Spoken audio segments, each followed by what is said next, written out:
محرم خو به ګنډل شوي جامه نه اغوندي، خو کله څوک په دغه باندې نه ده خبر، غسل یې وکړو بېرته یې ګنډل شوې جامې واغوستې، 2 رکعته نفل یې وکړه، د هغه نه بعد یې تلبیه وویله، خو محرم شو. اوس اغوستله جامه کمیس یې اغوستی، اوس په څه پکې اعرابي راغی. که تاسو په یاد وي هغه حضرت اعلی چې ویل چې ما چې نبي علیه السلام په داسې وخت کې لیدلی وای چې په ده وحی نازلېدی، جبه یې اغوستې ده، راغی نبي علیه السلام نه پوښتنه وکړه چې کله په نبي علیه السلام وحی شروع شو، حضرت عمر صاحب ده ته اشاره وکړه چې راشه ور وګوره، په حدیث کې قصه دغه ځای ته اشاره کوي.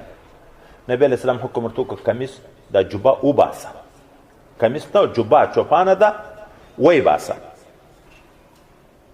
اوس دلته د ایستلو 2 طریقې دي. ګنډل شوې جامه دې اغوستې ده، د احرام په حکم نه وي خبر، عالم نه دې پوښتنه وکړه خبر شوې، نو بعضې علما وي سر به نه پټوې، داسې به یې نه راباسې چې لکه دا کمیس چې موږ د سر نه راباسو، داسې به یې څیرې کړې په ځان کې، لکه هغه مړي نه چې کمیس باسي څیرې کړي، داسې به یې باسې، په سر به یې نه رااړی. څوک وي لاندې طرف ته به یې باسې، پښو طرف ته به یې غورځوې، پاس په سر به یې نه رااړی.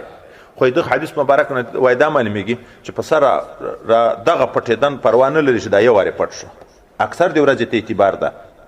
دا جبه یې اغوستې وایي جبه وه د خمیس په شکل، نور خو قمیص و ردع درع څوک داسې فرق کوي چې دا په دغه ځای باندې چې وي غاړه یې پرې وي، دغه ته قمیص وي، چې په دغه طرف باندې وي هغه ته درع وي، وایي نه دواړو باندې اطلاق کېږي.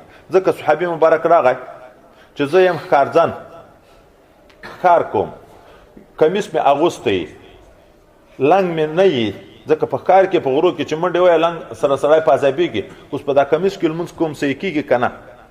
کمیس الفاظ ورته یي.